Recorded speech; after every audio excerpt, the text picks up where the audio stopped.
Assalamualaikum warahmatullahi wabarakatuh.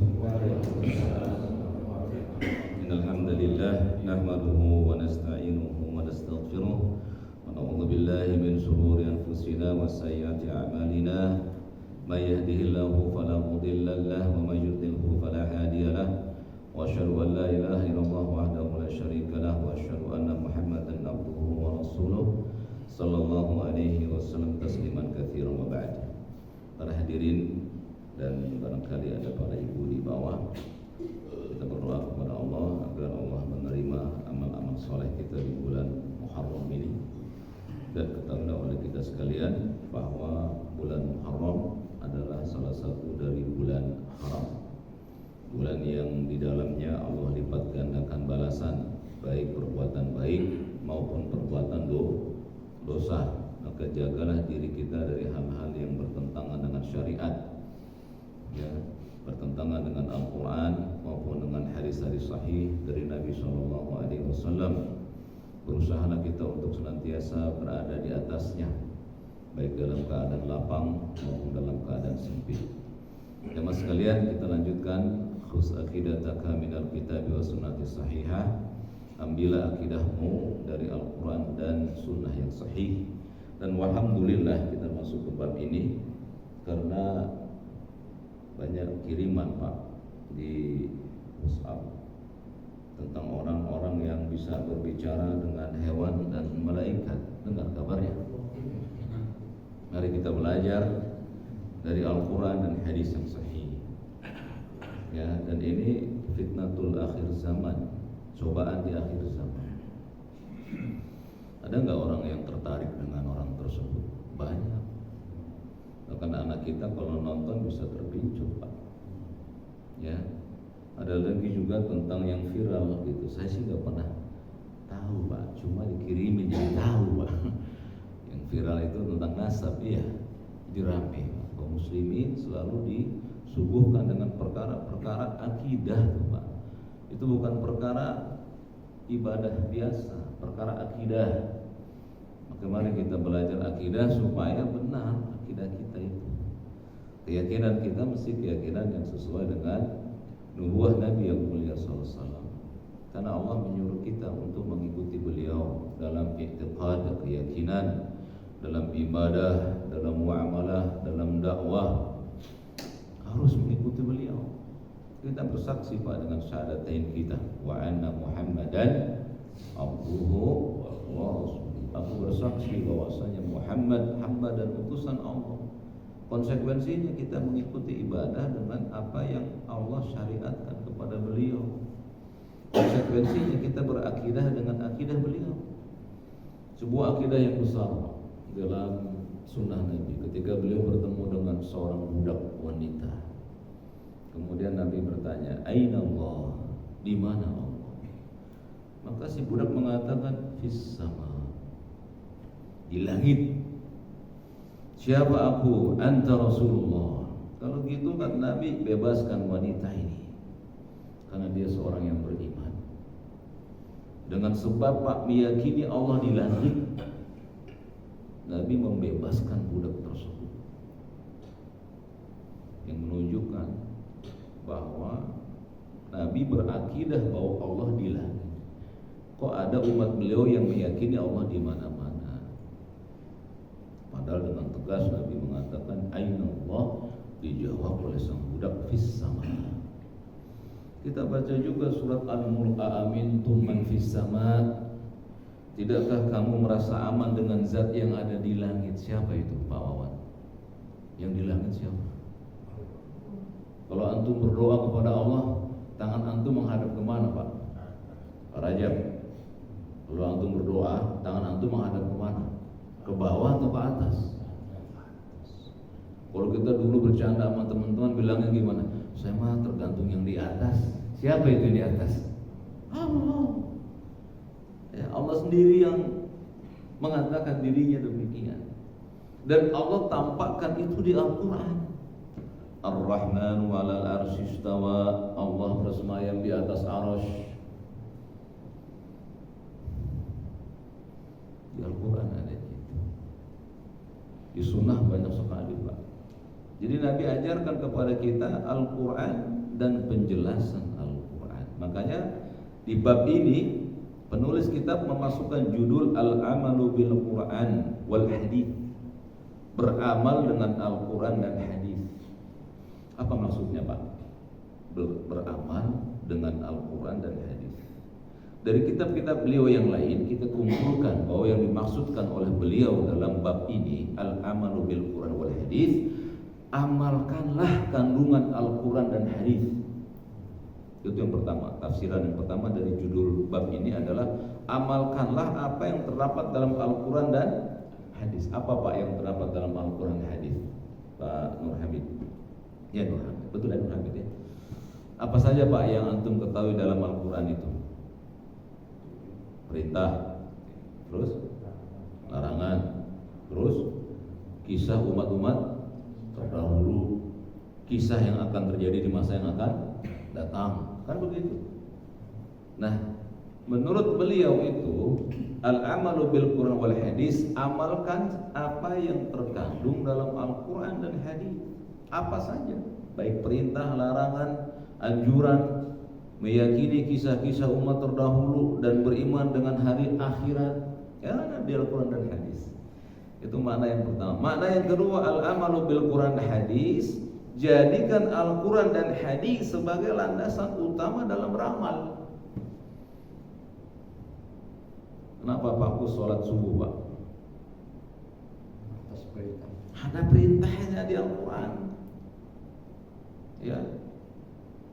Allah menyuruh kita, ya ayyuhalladzina amanu aqimus shalah. Wahai orang beriman, dirikanlah sholat di waktu pagi dan petang. Di waktu pagi namanya apa? Subuh. Di petang asar. Coba lihat, ada perintahnya. Di hadis dijelaskan itu Pak.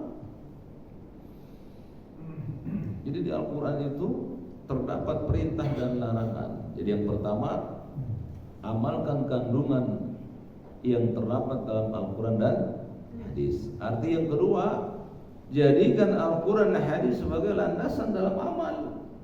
Gak boleh orang beribadah tanpa Quran dan hadis, gak boleh. Baik amalan lisan, amalan perbuatan, termasuk amalan hati. Misalnya Pak Rajab itu lagi santai dulu. Apa iya ya, saya ini nanti dihisap atau tidak? Nah, kan keyakinan itu. Ya dihisap semua kita. Dan kata Pak Harto, wah kalau saya baik sama istri, saya bakal dapat hadiah dari Allah Subhanahu. Iya betul, ada dalam Quran dan hadis. Atau misalnya Pak Harto ingin melakukan satu amalan, cek dulu nih betul nggak nih dalam amalan itu ada perintahnya tidak di Al-Quran dan hadis Pak. Siapa orang yang bisa berbicara dengan bahasa hewan dari makhluk Allah, dari nabi-nabi Allah? Siapa? Hanya Nabi Sulaiman alaihissalam. Terdapat dalam Al-Quran, terdapat dalam hadis Nabi SAW. Dan Allah tidak berikan mukjizat itu kepada selain Nabi yang mulia Sulaiman alaihissalam. Khalas tuh, udah kita yakin tenang. Berarti walaupun saya kursus bahasa tersebut gak bakal bisa, gak akan diizinkan oleh Allah. Siapa Nabi yang tongkatnya dilempar jadi bener-bener ular? Siapa? Ada gak orang yang melempar tongkatnya sekarang jadi ular? Gak ada. Adapun kalaupun terjadi, mata orang yang melihatnya disihir menjadi tongkat itu ular. Gak ada selain Nabi Musa alaihissalam, gak ada. Ada gak orang yang bisa mengeluarkan air dari jari jemarinya? Gak ada, kecuali siapa? Rasulullah SAW. Ada di kitab hadis. Jadi Allah menyuruh kita untuk beramal dengan Al-Quran dan hadis. Oleh karena itu, bertanyalah manusia kepada penulis kitab, limadza anzalallahu al-Quran? Ya, pertanyaannya gitu Pak. Untuk apa Allah menurunkan Al-Quran? Ada Al-Quran di sini, banyak ya, banyak kan, yang kecil ada, yang besar ada. Buat apa tuh Pak Kabit Al-Quran di situ? Buat dibaca, bukan buat dipajang di rumah, dibikin kaligrafinya. Tidak demikian kaum muslimin. Ya antum kalau beli kaligrafi Pak, bacanya susah. Ada wawu terbalik, ada alif. Waduh, saya aja nggak bisa baca kaligrafi itu, susah. Makanya Allah nggak nyuruh kita baca kaligrafi, bacalah Al-Quran. Limadza anzalallahu al-Quran? Untuk apa Allah menurunkan Al-Quran? Lihat kata Syekh, anzalallahu al-Quran li'amali bih. Allah menurunkan Al-Quran untuk diamalkan bihi, apa yang ada di dalamnya. Apa dalilnya? Karena kitab ini khus aqidataka minal kitab was sunnah. Ambillah akidahmu dari Alkitab, Al-Quran, As-Sunnah. Dalil dari Al-Quran, ittabi'u, kata Allah, ma unzila ilaikum min rabbik. Al-A'raf ayat 3 ya. Kata Allah Subhanahu wa taala, ittabi'u. Kalau kalian baca kalimat ittabi'u Pak dalam Al-Quran dan hadis, itu menunjukkan perintah yang enggak boleh keluar dari ittabi'u. Maknanya apa? Harus wajib ikuti. Nah, gitu. Mesti mengikuti ittabi'u. Haruslah kamu semuanya ikuti ma unzila ilaik, apa yang diturunkan kepadamu min rabbikum. Apa itu yang diturunkan oleh Allah kepada Muhammad sallallahu alaihi wasallam? Al-Quran. Berarti Al-Quran itu turun kepada siapa Pak? Al-Quran turun kepada siapa? Kalau Injil Nabi Isa. Kalau Zabur Nabi Daud. Kalau Taurat Musa. Ini semua kitab suci yang Allah turunkan. Wajib kita beriman dengannya. Wajib.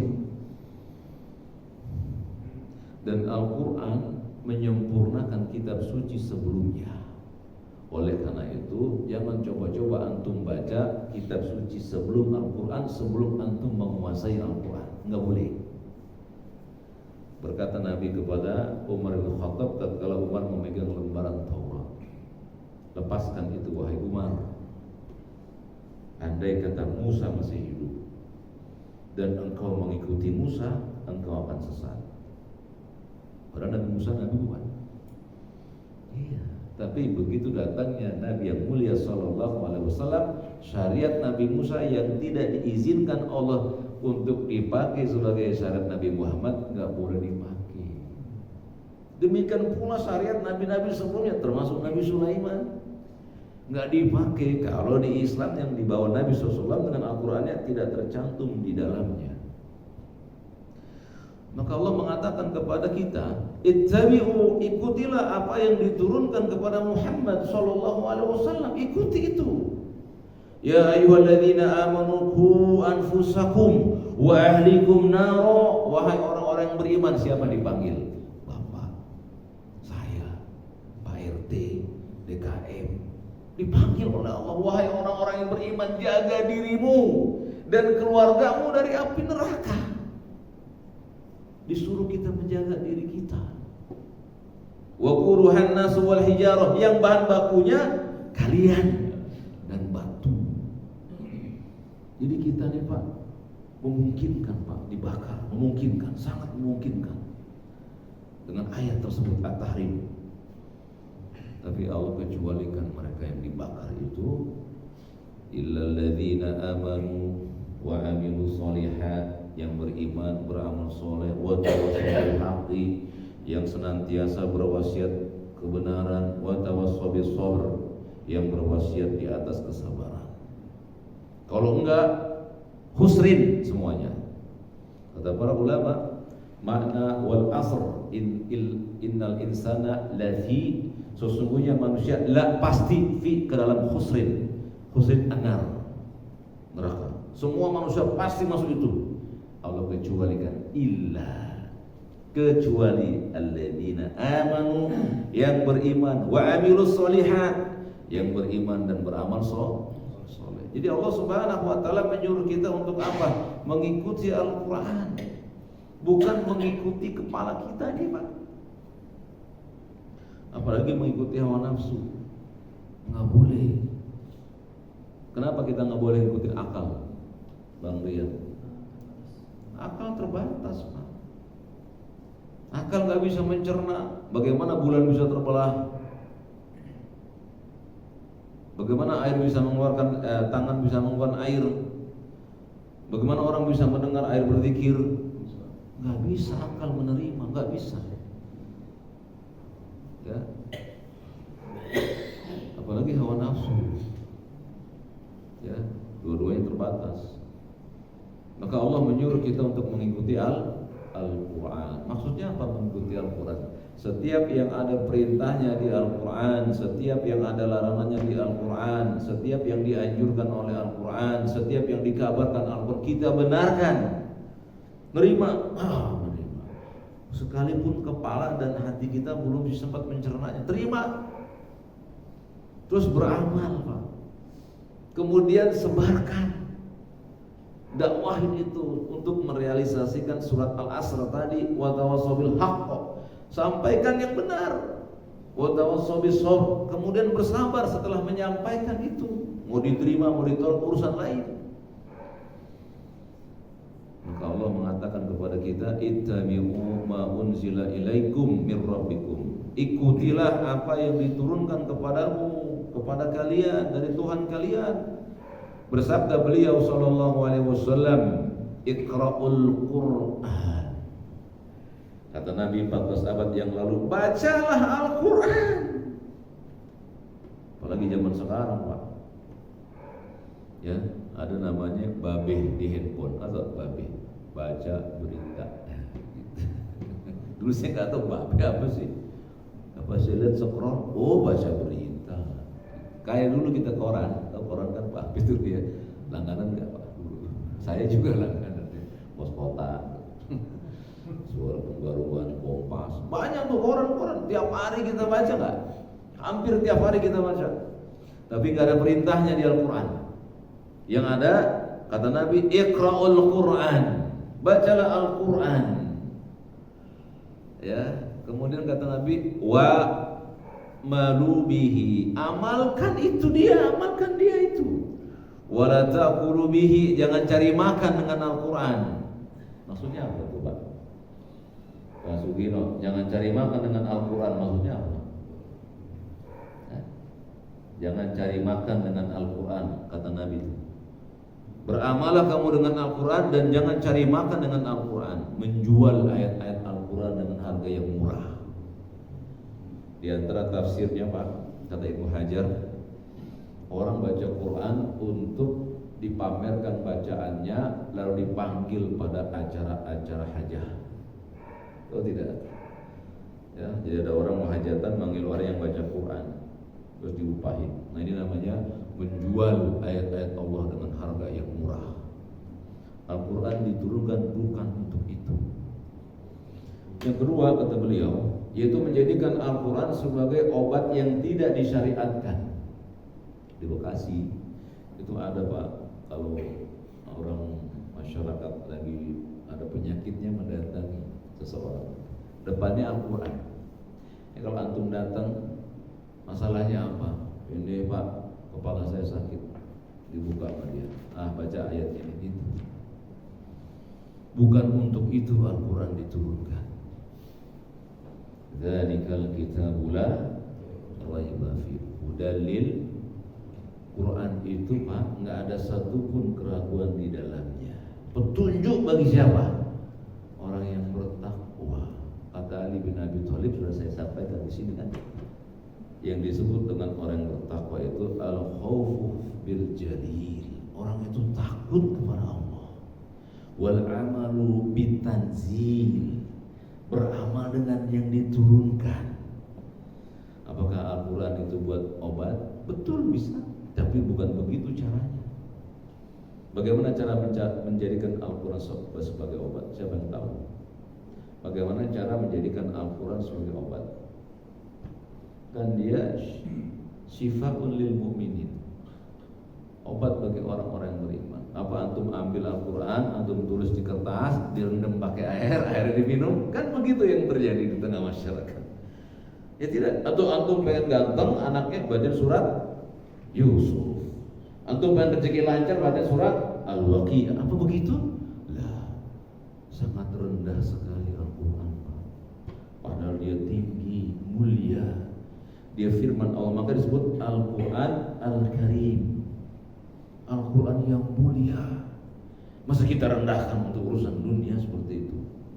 Dan bukan untuk itu Allah menurunkannya kepada Nabi yang mulia SAW.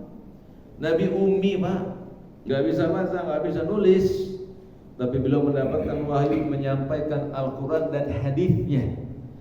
Maka para sahabat bertanya tentang Al-Quran, Nabi jelaskan maknanya, huruf per huruf, lafaz per lafaz. Dijelaskan oleh beliau tempat kedudukannya, mulai Al-Fatihah di lembar pertama sampai terakhir. Nabi diwahyukan Pak. Yang menyusunnya Utsman bin Affan, tapi Nabi menyusunnya secara lisan, diterima oleh para sahabat, diingat oleh para sahabat, dihafal. Makanya beliau kunut nazil sebulan lamanya. Kenapa? Menghafal Quran dibunuh oleh orang musyrikin. Karena itu landasan untuk kita. Lalu sebagian yang kemudian menyalin, ya, dijadikan mushaf sampai hari ini. Nabi menyuruh apa? Baca Quran, amalkan kandungannya, jangan makan dari itu. Boleh nggak jualan Al-Quran? Boleh ya, kalau nggak ada juga kita nggak punya Al-Quran, nggak bisa baca Quran ya Pak, kan? Boleh Pak jadi sales Al-Quran, tapi ketika bawahnya nggak boleh taruh di pantat Pak. Nah, nggak boleh taruh di bawah jok tuh Pak. Saya coba nulis surat kepada guru saya, boleh nggak hukumnya menaruh Al-Quran di bawah jok yang didukit? Asan jangan, mendingan gantung di ransel atau di mobil, tinggikan tempatnya. Nggak boleh orang Al-Quran di bawah, betul tidak? Jadi Al-Quran jangan direndahkan dengan cari-cari, namanya ilmu cocokologi. Nah, kalau saya pusing, cari suratnya, surat yang nggak pusing. Kalau saya pengen punya anak, cari surat Maryam. Kalau saya pengen rezekinya bertambah, cari surat, cari. Namanya ilmu cocokologi. Nggak ada dalam Islam ya. Al-Quran bukan buat itu. Kemudian beliau ditanya, ma hukmul amalu bil hadis sahih? Apa hukum beramal dengan hadis yang sahih? Kenapa Syekh mengatakan Pak, setelah beliau ditanya untuk apa Allah menurunkan Al-Quran, lalu beliau menjawab untuk diamalkan, untuk diikuti ajarannya dan diterapkan dalam hidup kehidupan kaum muslimin. Kemudian Syekh ditanya lagi, apa hukum beramal dengan hadis yang sahih? Kenapa saya nggak ditanya apa hukum mengamalkan hadis? Karena ada hadis yang nggak boleh diamalkan. 14 abad yang lalu Nabi berkata, Pak, man kadzaba alayya muta'ammidan falyatabawa maq'adahu minan nar. Barang siapa yang berdusta atas namaku dengan sengaja, maka hendaknya menyiapkan tempat duduknya dalam api neraka. Dalam hadis yang lain, apabila ada orang yang menyampaikan hadis anni dariku tanpa dia ketahui apakah hadis itu dusta atau tidak, maka dia salah satu dari dua orang pendusta. Ya, kalau antum tahu hadis ini Pak, antum gak akan berani menyebarkan hadis-hadis Pak. Apalagi utlubul ilma wa mubisi. Itu hadis palsu. Tuntutlah ilmu sampai negeri, berbondong-bondong kaum muslimin berangkat tuh Pak ke sana. Hadis palsu disebarkan, antum menyebarkannya tanpa mengetahui dan tanpa mengecek hadis itu palsu, masuk kata Nabi di antara dua orang pendusta. Dan kata beliau sallallahu alaihi wasallam, berdusta atas namaku berbeda dengan berdusta atas nama selainku. Kalau antum berdusta Pak, kata bapak saya masih mending. Tapi antum berkata, kata Nabi SAW dan hadisnya nggak ada, dusta. Kata Nabi, hendaknya dia tempatkan tempat duduknya dalam api neraka. Apalagi kalau ada itu spanduk, bikin ada hadis di bawahnya dalam kurung HR Bukhari. Ya, begitu dicek nggak ada hadisnya Pak. Dicek Pak di kitab hadis Sahih Bukhari, ada bul mufrad, nggak ada hadis itu. Sampai-sampai guru-guru atau ustadz-ustadz kita yang berkecimpung dengan hadis itu, garu-garu ini hadis di kitab apa adanya. Sekarang ada namanya Maktabah Syamilah Pak, udah lama itu Pak. Kalau antum klik Pak, hadis Bukhari, bab permulaan wahyu, keluar, langsung ketahuan, nomornya ketahuan. Keluar. Nggak ada alasan bagi kita untuk mengatakan saya nggak bisa menemukan hadisnya. Klik, keluar hadisnya. Ada syarahnya, ada penjelasannya, ada perawinya siapa, turun semuanya. Ini kemurahan Allah bagi kita, dan itu cara Allah menjaga hadis-hadis sahih. Karena Allah berfirman, inna nahnu nazzalna dzikra wa inna lahu lahafizun. Kamilah yang menurunkan al-dzikra dan kami yang menjaganya. Para ulama mengatakan al-dzikra al-Quran wal sunnah. Al-Quran was sunnah. Jadi ketika Syekh ditanya apa hukum mengamalkan hadis sahih, beliau mengatakan al-amalu bil hadis sahih wajib. Mengamalkan hadis yang sahih wajib. Apa sih definisi wajib, Pak Harto? Apa definisi wajib? Menjalankan perintah dan menjauhi larangannya. Enggak. Definisi wajib kalau dikerjakan dikerjakan berpahala, ditinggalkan berdosa. Jadi orang yang mengerjakan dan mengamalkan hadis sahih berpahala, meninggalkan hadis sahih dosa. Jadi antum dan saya Pak, setiap hari sholat 5 waktu itu dengan hadis yang sahih. Kalau nggak ada hadis sahihnya nggak boleh, karena ibadah dibangun dengan wahyu. Kenapa? Aduh saya lupa. Pak siapa beliau? Pak Mulyoto. Pak Mulyoto. Pak Mul misalnya Pak Mul ingin sholat, saya pengen sholat sama Allah, nggak wudu, boleh atau nggak? Pak Mulyoto nggak bisa sholat tanpa berwudu, karena Nabi yang mengatakan, la sholata hatta yatawadda. Tidak ada sholat kecuali dia berwudu dulu. Ada hadis sahih hadisnya. Jadi nggak boleh kita mengamalkan amalan saleh dengan hadis yang tidak sahih.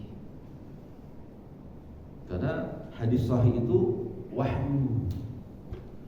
Berarti kalau hadis nggak sahih nggak wahyu, betul Pak? Hadis yang nggak sahih nggak dijamin sebagai wahyu. Contoh hadis dhaif, hadis palsu.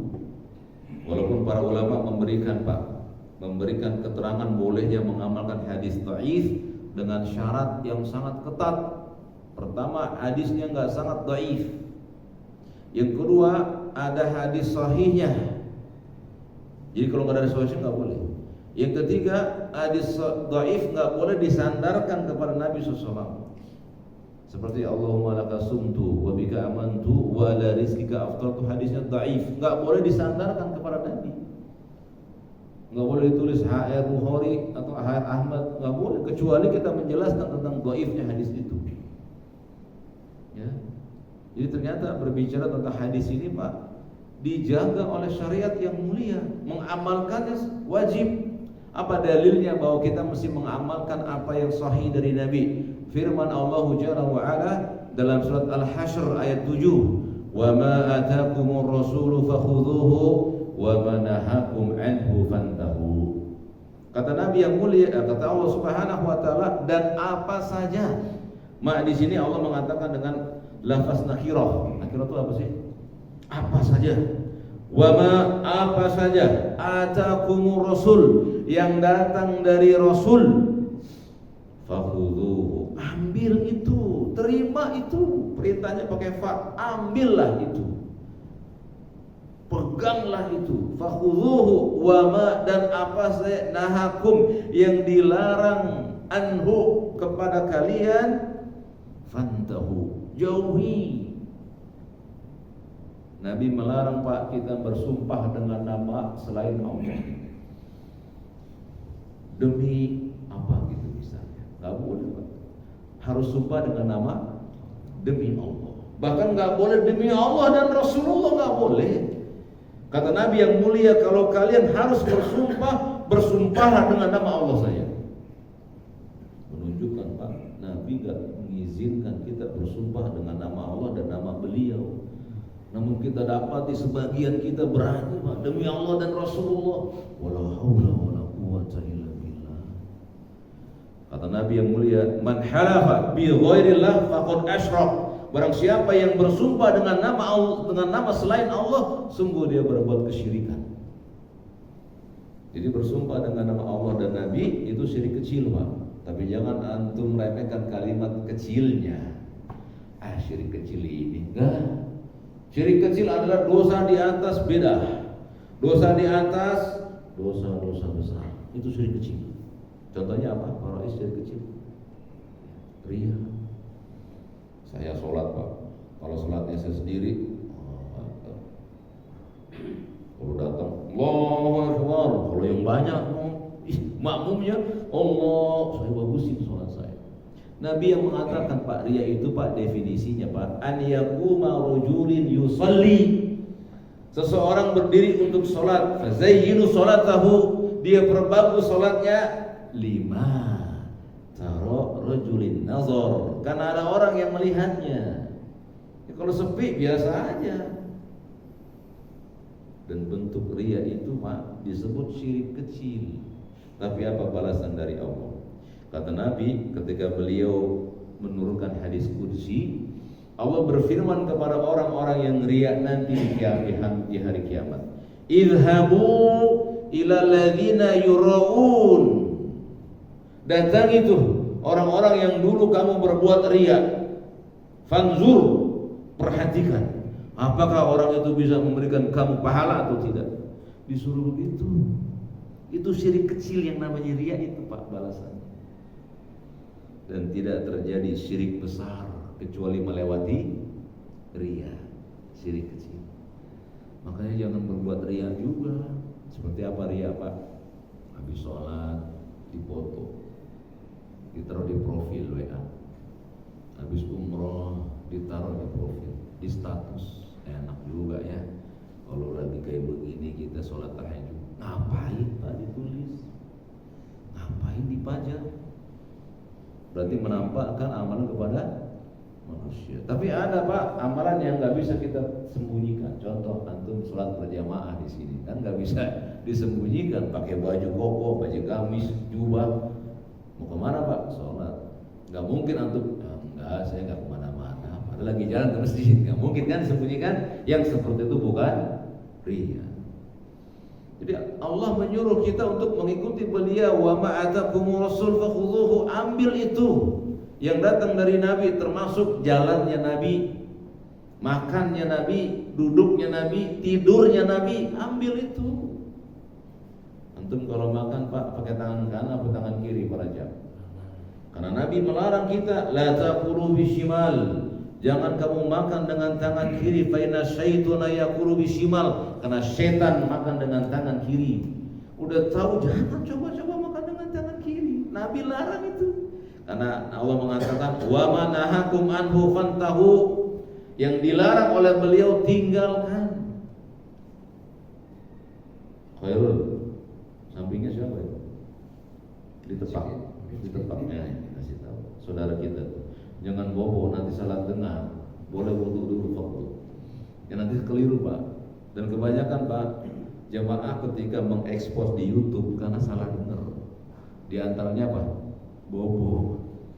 Enggak apa-apa, kita ingetin saudara-saudara kita. Jadi antum kalau taklim sama siapa saja Pak, jangan bobo. Nanti salah dengar. Akhirnya antum bikin catatan. Kata Ustaz, boleh kok melanggar larangan Nabi. Padahal saya ngomong apa?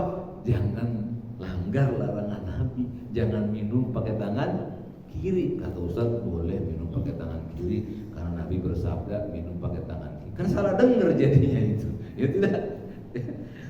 Ya baik, barakallahu fiik. Ya, kemudian Nabi bersabda, Pak, wa qala sallallahu alaihi wasallam, alaikum bi sunnati wa sunnatil khulafa'ir rasyidin al mahdiyyin tamassaku biha. Ini hadis masyhur Pak, populer, para sahabat nangis Pak. Ketika Nabi itu akan menyampaikan sesuatu, hati mereka udah mulai gundah gulana karena mereka angkat Nabi akan meninggal dunia. Maka Nabi berwasiat, alaikum bi sunnati wa sunnatil khulafa'ir rasyidin al mahdiyyin. Wajib bagi kalian. Kalau kalian baca alaikum di dalam Quran dan hadis, Pak, di antara arti alaikum wajib bagi kalian. Bukan hendaknya itu artinya sunnah, bukan. Di antara makna alaikum wajib. Tapi ada Pak orang-orang yang menerjemahkan hendaklah. Ya boleh juga, tapi lihat konteksnya. Kata Nabi yang mulia Pak, alaikum bisunnah. Ini hadisnya panjang. Sebelum hadis ini, Nabi berkata gini, fa innahu may ya'is minkum. Jika di antara kalian ada yang berumur panjang, fasayara ikhtilafan katsira, kalian akan melihat perselisihan, perpecahan yang banyak di antara kalian. Baru Nabi mengatakan itu, alaikum bisunnati wa sunnatil khulafa. Wajib bagi kalian berpegang teguh dengan sunnahku dan sunnahnya khalifah yang 4, mahdiyina rasyidina, mahdiyina yang lurus dan mendapat petunjuk. Jadi boleh kita ngikutin sunnah Abu Bakar, boleh sunnah Umar, boleh sunnah siapa lagi? Utsman, siapa lagi? Sunnah Ali bin Abi Thalib. Kita amalkan, namun harus mengikuti mereka tuh ketika mengamalkan sunnah mereka.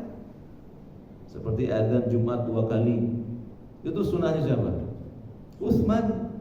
Tapi mesti dikerjakan jauh sebelum waktu azan yang kedua. Kira-kira jam 10-an. Kalau nggak geger kota kita. Padahal begitu Utsman Pak.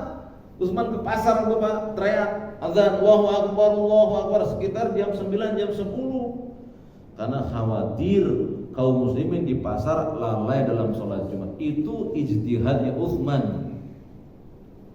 Kalau mau ngikutin Utsman fadhol silakan, tapi dengan cara seperti itu. Abu Bakar Pak nggak tarawih. Jadi Abu Bakar Pak nggak tarawih. Padahal Nabi tarawih tidak. Berapa hari Nabi tarawih? 3 hari. Abu Bakar nggak tarawih. Kenapa? Ada Nabi palsu di zaman beliau, namanya Musailamah al-Kadzab. Ada orang yang nggak mau bayar zakat, diperangi sama Abu Bakar. Jadi beliau sibuk untuk menjaga akidah umat. Itulah khalifah. Tujuannya itu. Kalau ada orang-orang yang menyimpang dari Al-Quran, turun Pak khalifah untuk membereskan perkara itu. Dilakukan oleh Khalifah Ar-Rasyidin. Umar bin Khattab ketika menjadi khalifah nyari onta yang lepas Pak. Kenapa? Karena onta itu titipan kaum muslimin untuk untuk apa? Kurban. Dicari oleh Umar bin Khattab. Kata Utsman, wahai Amirul Mukminin, kamu di rumah saja biar aku yang cari. Jangan. Kata Umar, biar aku saja yang cari, tanggung jawab aku sebagai pemimpin kalian. Kalau pemimpin kita kayak Umar Pak, di masjid Bang nggak muat. Diomelin tuh orang yang sholatnya di rumah. Apalagi yang nggak sholat, diomelin Pak. Didatangi oleh Umar. Dan kalau Umar hidup di zaman kita, orang-orang yang jam 9 pagi masih di masjid Pak, diusir sama Umar. Suruh nyari apa? Nafkah. Pergi. Cari nafkah. Bayangkan khalifah seperti itu Pak. Jaya Islam, dan Islam jaya. Di zaman khalifah jaya. Menyebar Islam ke seluruh dunia. Spanyol, Turki, negeri mana yang gak diambil oleh Islam? Diambil. Kenapa? Mereka beriman dan bertakwa kepada Allah, mengamalkan Al-Quran dan hadis-hadis Nabi SAW. Anaknya Umar Pak, Abdullah bin Umar, lagi belanja, beli barang, minyak dan mentega. Lalu kemudian ada orang yang di sampingnya datang, jualah barangmu kepadaku. Hampir saja Abdullah bin Umar menyerahkan barang dagangannya kepada orang yang tadi. Datang lagi seorang sahabat di tempat pundaknya. Sesungguhnya aku mendengar Nabi bersabda, melarang orang yang menjual barang sebelum pindah dari tempat membelinya. Kata Abdullah, untung kau berikan kabar itu. Coba lihat. Kalau kita mau jual beli asik aja. Di zaman Umar nggak boleh orang masuk pasar kecuali paham fikih dagang. Nggak boleh kalau nggak paham. Karena akan terjadi kecurangan, dusta, dan mengambil harta orang lain dengan cara batil. Itu khalifah. Ya, jadi kata Nabi SAW, ikutilah sunnahku dan sunnah ulama. Tamassaku biha. Antum lihat Pak, masih kelihatan yang bawa ininya, bawa PDF-nya. Di kalimat tamassaku biha, Nabi menggunakan dhamir ha. Tamassaku biha. Padahal ada sunnah Nabi dan sunnah khalifah. Khalifah berapa orang? 4. Kalau tambah sama Nabi jadi berapa orang? 5. Kenapa Nabi menggunakan dhamir ha? Dhamir yang cuma 2 orang saja. Karena menganggap sunnah itu, sunnah khalifah yang 4 orang mirip atau sama dengan sunnah Nabi. Dan sunnah itu domirnya hak karena sunnah bertak marbutoh, sunnah. Ya, dan dari domir-domir ini Pak, para ulama juga memberikan faidah. Kalau antum sholat, jenazahnya itu orang perempuan, boleh dengan hu, boleh dengan ha. Boleh Allahumma gfirlaha, boleh Allahumma firlah. Kenapa demikian? Karena mayit dalam bahasa Arab domirnya huwa. Mau mayit laki, mau mayit perempuan namanya huwa. Kalau dijadikan domir Allahumma gfirlahu. Boleh nggak pakai hak? Boleh. Kenapa? Kalau jenazah itu kan pakai ta marbuto, atau perempuan An-Nisa pakai ta marbuto. Makanya Allahumma gfirlahu dan hak boleh. Jadi orang Arab itu nggak masalah Pak. Kalau ada orang imam Allahumma gfirlahu, enggak subhanallah, enggak gitu. Karena mereka itu di bahasa mereka. Nah, Nabi mengatakan alaikum bisunnati wa sunnatil khulafa'ir rasyidin al mahdiyyin tamassaku biha. Gigitlah itu dengan kuat sunnah itu. Jadi bukan adanya sunnah yang baru dari Abu Bakar, Umar, Utsman dan Ali, tapi 4 khalifah ini disebut oleh Nabi hak karena mereka memiliki sunnah yang sama dengan sunnah Nabi. Ini sebetulnya nggak ada tambahan tuh Pak. Para khalifah nggak pernah nambahin ajaran baru, nggak pernah ada. Ketika Abu Bakar menjadi khalifah, Abu Bakar tidak pernah mengajarkan Islam Abu Bakariyah. Ketika beliau wafat diganti oleh Umar, Umar tidak mengajarkan Islam Umariyah. Demikian pula sampai Ali bin Abi Thalib, sampai Abdul Aziz, Umar bin Abdul Aziz nggak ngajarin Islam yang baru, enggak, sama sekali tidak. Ajarannya sama dengan baginda Nabi yang mulia sallallahu alaihi wasallam, sama, nggak berubah sedikit pun juga. Makanya Umar berkata, ketika Umar melihat banyak orang tarawih, di sana 1 imam 2 makmum, di sini 1 imam 5 makmum. Kata Umar, wahai Ka'ab bin Malik, Tamim Ad-Dari, imami mereka dengan 1 imam dan jamaahnya di belakang. Dari situlah Umar berkata, nikmatun bid'ah hadihi, yang disalahgunakan oleh orang kita adanya bid'ah hasanah. Padahal Umar berkata, nikmatun bid'ah hadihi, sebaik-baik bid'ah ini. Apa maksud Umar mengatakan sebaik-baik bid'ah? Karena di zaman Abu Bakar tidak ada sholat tarawih. Di dahulunya nggak ada. Tapi di zaman Nabi ada tidak? 3 hari Nabi sholat malam. Hari keempatnya tidak. Para sahabat bertanya, kenapa engkau tidak sholat malam lagi? Apa kata Nabi? Aku takut nanti sholat malam diwajibkan atas kalian. Kenapa demikian? Wahyu masih turun. Nah sekarang kita tarawihnya aja pas 10 hari pertama doang kan, masjid penuh, sisanya hilang. Kalau wajib gimana itu Pak? Ya, yang 11, 23, pernah nggak di sini 36 Pak?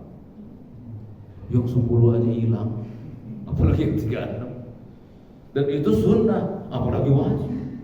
Makanya Nabi sayang sama umatnya. Beliau pada saat turun wahyu nggak lanjutkan itu yang malam keempat, malam kelima, enggak, beliau terus takut jadi wajib atas kita. Alhamdulillah, Muhammad sallallahu alaihi wasallam.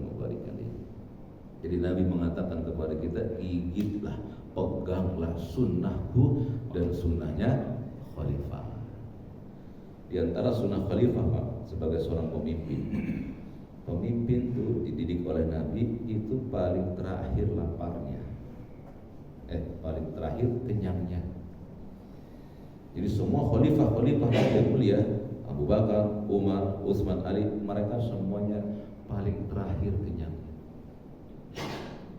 Dan kalau antum baca kisah-kisah mereka, Pak, rumah mereka nggak berubah setelah mereka menjadi khalifah, tidak berubah sama sekali. Ya, maka Nabi mencintai mereka, dan Allah menjadikan Nabi untuk memilih mereka sebagai pengganti beliau. Kemudian saya ditanya, la nastaghni bil Quran anil hadis, boleh enggak kita mencukupkan Al-Quran saja dari hadis. Maksudnya udahlah nggak usah pakai hadis. Hadis kan ada yang sahih, ada yang palsu. Udah beramal aja sama Al-Quran. Wa qala ta'ala, maka saya menurunkan firman Allah Jalla wa ala untuk membantah suatu kelompok yang namanya nggak senang sama sunnah. Namanya apa tuh Pak? Inkarus sunnah. Ada nggak itu inkarus sunnah? Ada. Saya sempat diundang Pak oleh salah satu jamaahnya di Bogor, inkarus sunnah. Dan ustadznya meninggal dunia. Saya datang ke sana. Jadi inkarus sunnah orang yang nggak percaya hadis, nggak mau, cukup di Quran saja. Terus saya diundang untuk hadir menyelenggarakan jenazah. Saya diam aja. Akhirnya dari mereka datang, Ustaz bisa menyelenggarakan jenazah? Nggak bisa saya. Kenapa Ustaz? Kan nggak ada di Al-Quran Pak. Yang nggak ada di Al-Quran, nggak ada. Bagaimana saya bisa mengamalkan? Ada nggak di Al-Quran tata cara penyembelihan jenazah? Memandikan, mengkafani, menyolatkan, menguburkan. Antum cari di Al-Quran, nggak ada. Adanya di mana itu? Ya, kan ente inkar sunnah. Nggak bisa saya lakukan ini kecuali kalau ente bertobat dari pemahaman menolak hadis. Baru saya sampaikan. Ini mereka rembuk ke keluarganya, kata keluarganya, iya kami rujuk. Harus saya selenggarakan. Kita mandiin. Mandi siapa? Ya kalau orang nggak percaya hadis nggak bisa Pak menyelenggarakan jenazah. Orang jenazah ada di hadis semua itu, mulai dari menutup matanya ada di Al-Quran. Antum cari itu nggak ada itu. Ada di hadis sahih. Maka orang yang mengamalkan amalan hanya di Al-Quran nggak mungkin bisa. Antum sholat Pak, dari mulai takbir sampai salam ada nggak bacaan rukunya Pak? Subhanallahil azim di Quran. Ada bacaan at-tahiyatu lillah di Quran. Sami Allahu liman hamidah tidak ada di Al-Quran. Adanya di mana? Di sunnah, di hadis.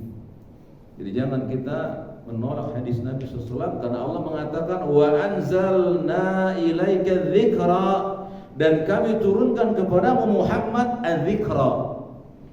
Apa itu adzikra? Allah terangkan di ayat itu juga Pak. Kata Allah litubayyina linnasi ma nuzila ilaihi. Lihat coba itu, agar kamu menerangkan kepada manusia apa yang diturunkan kepadamu. Jadi dengan sendirinya Pak, sunnah itu, ucapan Nabi itu, hadis itu dibutuhkan untuk memahami Al-Quran. Antum baca surat Iqra enggak Pak Hafid? Baca kan? Iqra bismi rabbikal ladzi khalaq sampai selesai. Di zaman Nabi ketika ayat itu turun, Nabi mengatakan, "Ma'ana qari, aku nggak bisa baca." Maksudnya bacalah Al-Quran dengan talaqi. Kalau kita nggak bisa baca Quran Pak dengan Al-Quran, antum minta talaqi. Pak ajarin saya dong surat Al-Alaq. Dengerin, Iqra, ikuti. Kalau antum nggak bisa baca Quran, tetap mesti baca Quran dengan talaqi. Ada guru yang ngajarin, nyampein, dihafal. Karena Nabi juga begitu. Allah mengajarkan beliau dengan talaqi, Jibril kepada Petrus begitu sampai Nabi hafal. Ya, jadi nggak bisa kita Pak beramal tanpa Al-Quran karena Allah mengatakan dan kami turunkan kepada Muhammad adzikra. Apa itu adzikra? Penjelasan kepada manusia tentang apa yang kamu terima dari Al-Quran. Namanya hadis. Jadi nggak mungkin Pak kita beramal dengan Al-Quran saja, nggak bisa. Zakat fitri, zakat mal. Pak Nur Hamid punya emas 83 gram, ada kali ya? Ada. Kena zakat berapa persen Pak? Ada nggak di Al-Quran 2,5%? Tidak ada. Zakat pertanian tidak ada di Al-Quran. Zakat barang dagangan nggak ada di Al-Quran. Di hadis dijelaskan rinci kecuali waris. Waris itu ada dalam Al-Quran detail, di hadisnya sedikit. Dari barakallahu fiik. Kemudian apalagi dalilnya Pak? Ketika Allah mengatakan Al-Quran dan hadis itu mesti diamalkan. Wa qala sallallahu alaihi wasallam, hadis dari Nabi, ala wa inni, ketahuilah kata beliau, sesungguhnya aku utitul Quran, aku diberikan Al-Quran wa mithlahu ma'ah, dan yang semisal dengannya.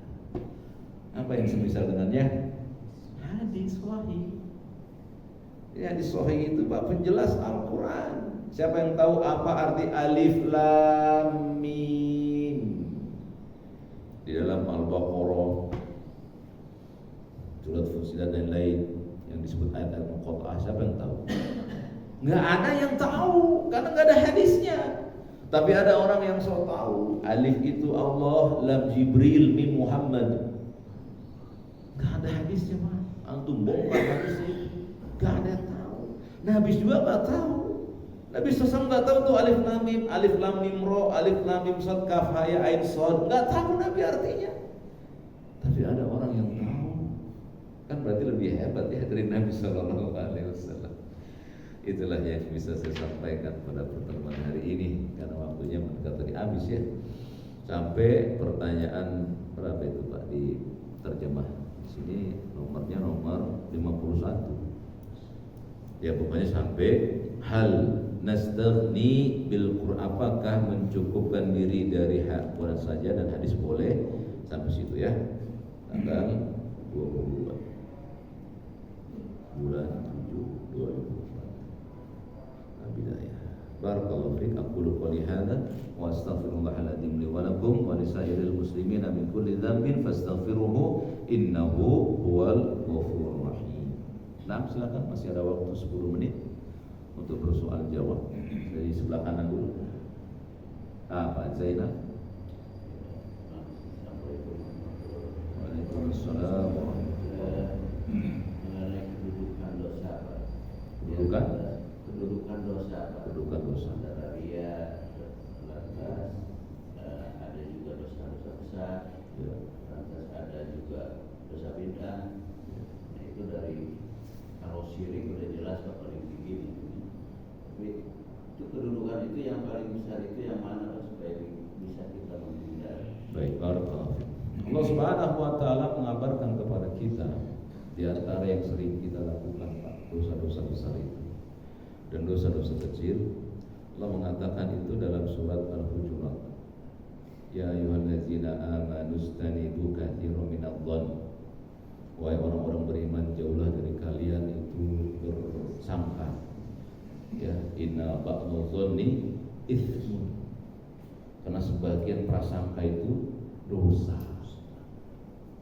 Tapi Allah nggak sebut di situ dosa besar atau dosa kecil. Lalu kemudian Allah mengatakan wala tajassasu, jangan mata-matai kaum muslimin, ngorek-ngorek keburukan orang Islam. Antum berselisih Pak, antum cari keburukan orang itu agar orang itu rendah di manusia, itu dilarang. Wala tajassasu. Ya, kemudian wala yaktab ba'dukum ba'dha, jangan kamu menggibahi saudaramu. Kemudian Allah mengatakan Pak, nah ini disebut dosa besar karena ada kalimat ini Pak. Ayuhibbu ahadukum ayyakula lahma akhihi maitan. Kamu suka memang makan bangke daging saudaramu. Nah kata para ulama Pak, ayat Hujurat ini yang semisal dengan ayat Hujurat ini, yaitu engkau berburuk sangka atau banyak menyangka, jangan-jangan Pak Rois, jangan-jangan Pak Budi, jangan-jangan. Nah, ini semuanya buruk sangka, bukan buruk sangka, prasangka. Bisa buruk, bisa benar. Tapi Allah mengarang, inna ba'dadh-dhann itsmun, sebagian prasangka itu dosa. Lalu Allah tambahkan di situ Pak dengan dosa-dosa yang lain. Lalu Allah katakan di situ, apakah kamu suka makan daging bangke saudaramu? Kata para ulama, kalau ada sebuah dosa yang Allah akhiri ayat itu dengan ancaman baik neraka atau Allah celak pelakunya, tanda itu dosa besar. Allah berfirman dalam surat An-Nisa, ya, wa yaqtul, barang siapa, wa may yaqtul mu'minan muta'ammidan, barang siapa yang membunuh seorang mukmin dengan sengaja, fajazahu jahannam, Allah balas dia dengan jahannam. Ada kalimat jahannam. Maka barang siapa yang membunuh orang muslim dengan sengaja, Jahannam. Berarti membunuh dosa kecil, dosa besar. Dosa besar.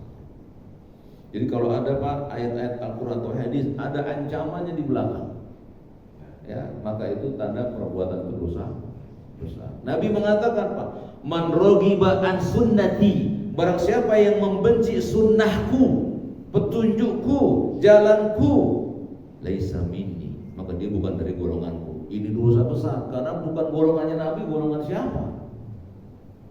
Ini dosa besar. Jadi setiap yang ada ancamannya itu Nabi dosa besar. Tapi Allah berfirman juga dalam Al-Quran, Nabi bersabda juga dalam hadisnya, wanita-wanita itu hendaknya mereka jangan membunyikan gelang-gelang kaki mereka. Nggak ada ancamannya. Maka menampakkan perhiasan bagi wanita di kaki hukumnya dosa, tapi dosa kecil, nggak ada ancamannya. Kalau Pak Zainal masuk kamar mandi, baca doa apa tidak? Bismillahi, Allahumma inni a'udzubika minal khubuthi wal khaba'ith. Itu tidak ada ancamannya Pak, kalau antum nggak baca. Maka tidak membaca doa masuk kamar mandi dosa kecil. Tapi tidak terjadi dosa besar kecuali terhimpun padanya dosa kecil. Antum bangun tidur nggak baca alhamdulillah ahyana, dosa kecil. Karena zikir itu perintah. Ada yang hukumnya wajib, ada yang hukumnya sunnah. Nah kemudian manusia juga diajarkan oleh Allah, di antara dosa besar itu ada yang menghapus amal dan pahalanya. Syirik besar. Apa itu? Menyembah kepada selain Allah, meminta kepada selain Allah yang merupakan kekhususan Allah. Apa kekhususan Allah? Rezeki. Antum minta rezeki sama Allah, tapi minta juga sama gunung. Ya tidak. Allah itu syafi. Siapa tuh syafi? Paham? Wa anta syafi. Allah zat yang maha menyembuhkan. Antum minta dokter sembuhkan saya, nggak boleh, syirik besar. Lupa. Mendatangi dokter untuk minta kesembuhan syirik besar, bukan syirik kecil. Karena yang bisa menyembuhkan hanya siapa Pak?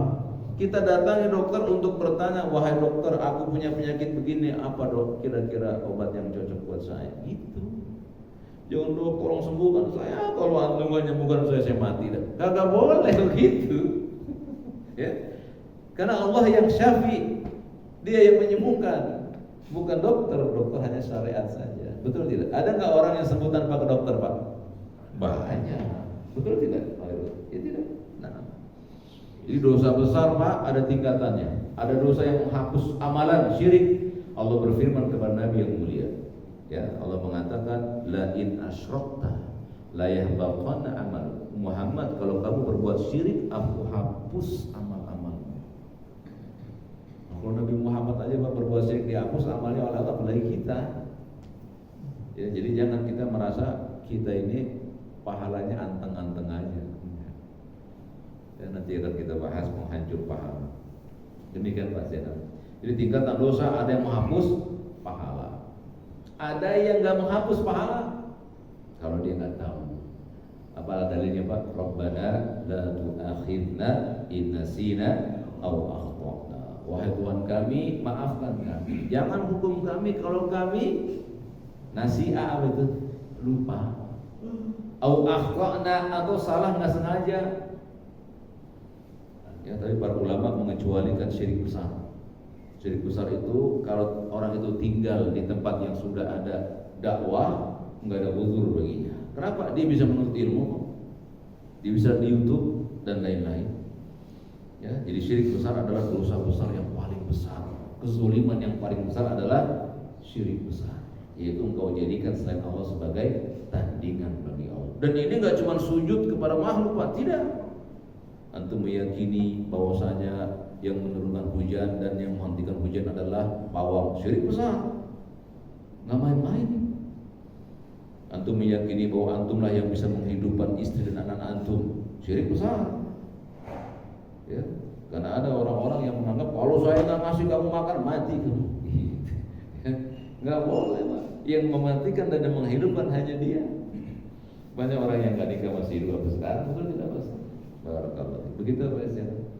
Yang ada pun tingkatannya Pak, ada syirik besar. Di atas syirik besar sepakat para ulama berkata-kata tentang Allah tanpa ilmu.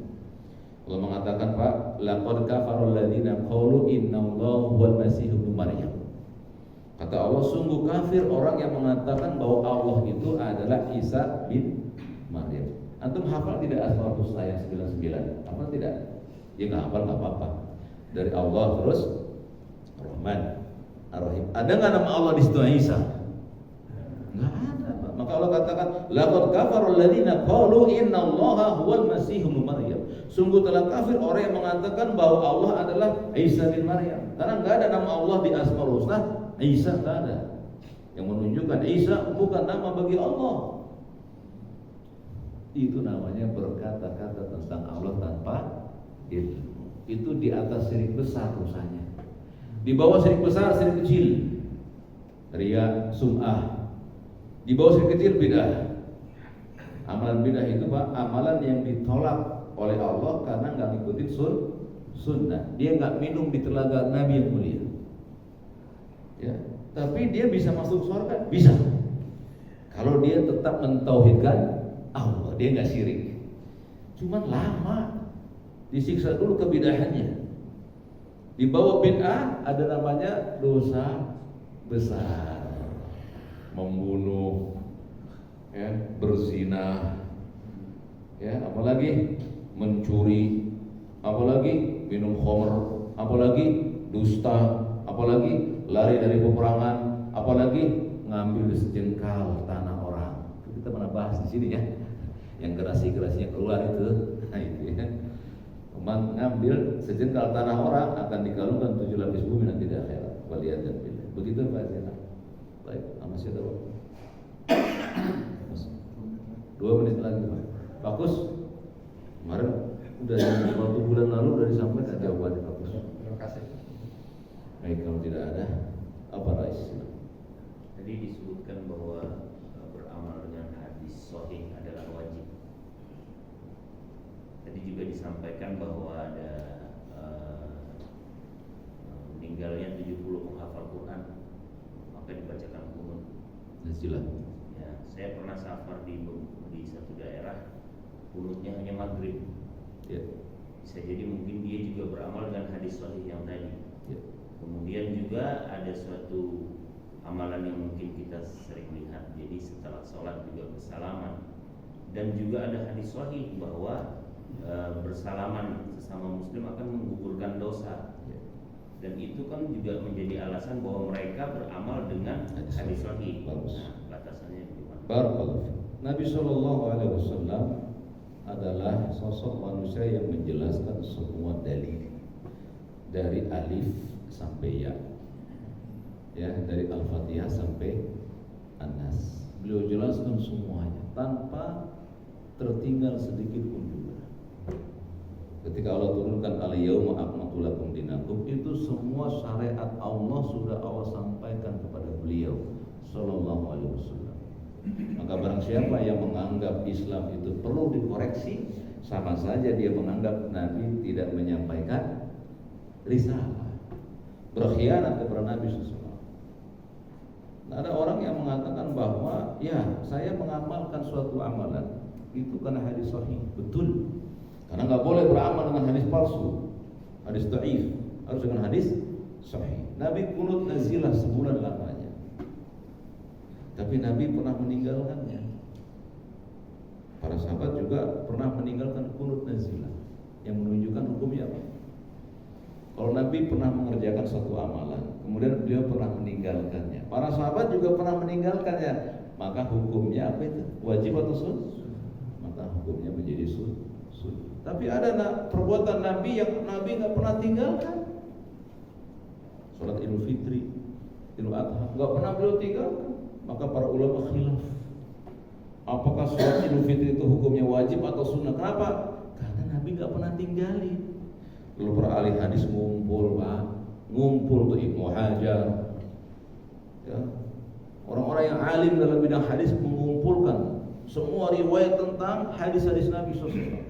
Kalau Nabi berucap dengan lisannya disebut hadis qauliyah. Ini hukumnya wajib. Kalau Nabi melakukan satu amalan tanpa beliau mengucapkannya, maka ini hadis fi'liyah, hukumnya sunnah. Kalau Nabi nggak melakukannya, kadang melakukannya, maka hukumnya mubah. Nabi SAW mengatakan la taqulu bishimal. Perintah, maka hadisnya wajib atau hukumnya haram. Haram makan dengan tangan kiri. Tetapi Nabi SAW sholat malam di bulan Ramadan, Nabi nggak nyuruh para sahabat dengan lisannya. Maka sholat tarawih hukumnya apa guys? Sunnah. Jadi kalau Nabi mengerjakan saja, para sahabat mengikutinya, maka para ahli hadis dari sisi hukum menjadi sunnah. Demikian pula nazilah. Umar bin Khattab, Abu Bakar, ketika ada permasalahan yang besar, mereka enggak kunut nazilah. Abu Bakar enggak kunut nazilah ketika ada Musalam al-Kadzab. Kan itu sama beratnya dengan dibunuhnya para pembaca Al-Quran. Jadi gimana cara mengamalkan hadis sahih? Mesti kembali ke beliau dan para sahabatnya. Antum tahu Pak, lagi ramai nih Pak, sholat di kuburan. Antum tahu itu kan?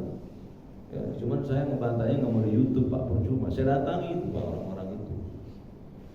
Saya turunkan riwayat Anas bin Malik. Anas bin Malik sholat di kuburan. Ketika jenazah dia sholat di kuburan, dijadikan oleh orang itu sholat di kuburan boleh, itu riwayat Anas bin Malik. Umar berkata kepada Anas, ada kober, gitu kata Umar Khattab. Itu kuburan. Anas terus sholat sampai selesai Umar mendatanginya. Kata Anas bin Malik, aku sangka yang kau ucapan komar. Apa itu komar? Bulan. Pada Umar mengatakan kubur. Ini menunjukkan bahwa sholat jenazah di kuburan hanya buat Nabi yang mulia Sallallahu Alaihi Wasallam, tidak berlaku untuk para sahabat dan umat ini. Itu pendapat yang saya pegang. Dengan riwayat Anas bin Malik bahwa beliau sholat di kuburan, ternyata Umar berkata, ada kubur, itu kuburan. Tapi Anas terus. Kemudian Umar mendatanginya, kata Anas, aku kira yang kau sebut itu bulan, komar. Aku nggak tahu kalau ini kubur. Anas bin Malik, Umar bin Khattab mengingkari sholat di kuburan. Berarti caranya gimana Pak? Kembalikan kepada mazhabnya para sahabat. Kenapa demikian? Karena para sahabat orang yang tahu tentang Al-Quran dan hadis. Nabi SAW Pak melarang kita minum dengan berdiri, nggak boleh. Tapi Ali bin Abi Thalib melihat Nabi minum zam-zam dengan berdiri depan rumah beliau. Gimana caranya itu? Ya, kata Abdullah bin Abbas, ini menunjukkan hukum yang makruh, yang tadi haram menjadi makruh. Karena larangan dari Nabi hukumnya haram, Nabi berbuat hukumnya sunnah, haram ketemu sunnah jadi makruh. Nah, jadi orang yang mengamalkan, saya mengamalkan kunut nazilah karena ada hadis sahihnya. Fadhol. Apakah boleh semuanya dan boleh sebagiannya? Boleh. Kunut nazilah tergantung dia mau subuh saja, mau sampai isya saja, mau dipilih boleh. Bahkan di Jumatan boleh. Karena hukumnya sunnah. Ini yang pertama. Yang kedua, ada orang yang mengatakan bersalam-salaman setelah sholat itu ada hadis sahih.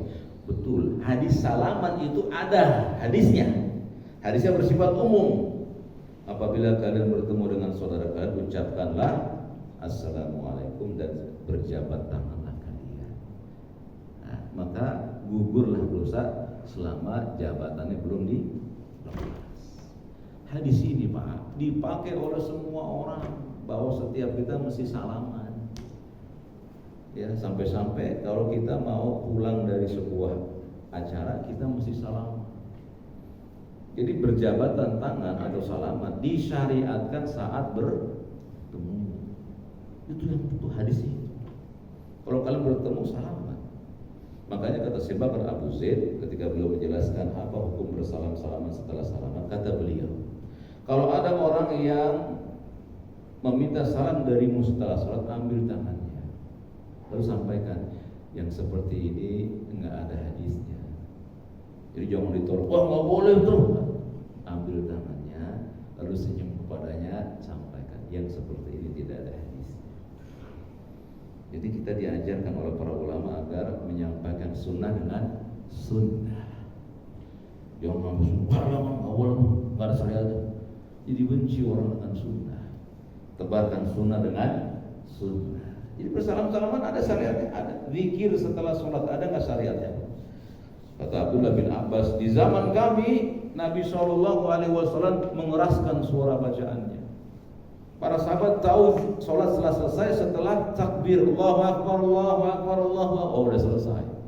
Berarti di zaman dulu ada zikir setelah sholat fardu dengan suara yang keras. Tapi Al-Imam Syafi'i rahimahullah dalam kitabnya Al-Um sangat bagus, Pak. Kata beliau, betul hadis itu sahih. Tapi dilakukan saat para sahabat belum tahu bacaan zikir setelah sholat. Setelah mereka faham, Nabi sirkan kembali zikir setelah sholat. Kata Imam Syafi'i itu, yang bermadzhab Syafi'i hendaknya membuka kitab Al-Um. Imam Syafi'i mengatakan betul ada riwayat mengeraskan bacaan zikir setelah sholat fardu, namun itu taklim. Apa taklim maksudnya? Mengajarkan. Begitu sudah paham, sudah Nabi diamkan lagi. Apa petunjuknya Pak bahwa Nabi mendiamkan lagi? Nabi SAW sholat subuh. Setelah sholat subuh kemudian beliau bangkit Pak, sholat subuh bangkit, berdiri langsung pulang. Yang menunjukkan zikir setelah sholat hukumnya apa? Wajib atau sunnah? Sunnah. Tapi Nabi ingin menyampaikan kepada kita bahwa hukumnya itu hanya sunnah saja, jangan diwajibkan. Tapi walaupun sunnah jangan ditinggalkan juga. Tapi hadis itu juga menunjukkan bahwa para sahabat setelah Nabi pulang pada mojok sendirian, yang menunjukkan bahwa zikir yang benar pada sholat fardu dilakukan sendiri. Antum zikir, saya zikir, subhanallah, subhanallah, subhanallah, subhanallah, alhamdulillah, alhamdulillah. Bapak ada riwayat seorang sahabat Abu Musa al-Asy'ari dan Abdullah bin Mas'ud, dua sahabat besar. Abu Musa al-Asy'ari ngelihat Pak di bawah masjid, di depan pintu masjid ada orang yang ngumpul-ngumpul, satu orang di tengah-tengah bilang, ucapkan alhamdulillah, ucapkan Allahu Akbar, dipimpin oleh satu orang. Abu Musa mendatanginya, ada apa kalian ini? Sesungguhnya kami sedang berzikir kepada Allah. Maka Abu Musa pulang Pak, menemui Abdullah bin Mas'ud. Ini hadis luar biasa Pak. Hadis di mana bahwa Abu Musa sahabat besar, tapi beliau tahu Abdullah bin Mas'ud lebih besar dari beliau ilmunya. Maka beliau datangi Abdullah bin Mas'ud. Disampaikan ada orang yang berzikir dengan kerikil teriak-teriak di masjid. Maka kemudian Abu Musa al-Asy'ari dengan Abdullah bin Mas'ud mendatangi sekumpul orang tersebut. Abdullah bin Mas'ud bertanya, apa yang kalian mana tasnu hadza? Apa yang kalian lakukan dengan itu? Kami sedang berzikir Abu Abdurrahman. Kata beliau, hendaknya kalian menghisap dosa-dosa kalian. Warisan Nabi masih ada, sahabat-sahabat masih ada. Apakah kalian lebih hebat dari mereka?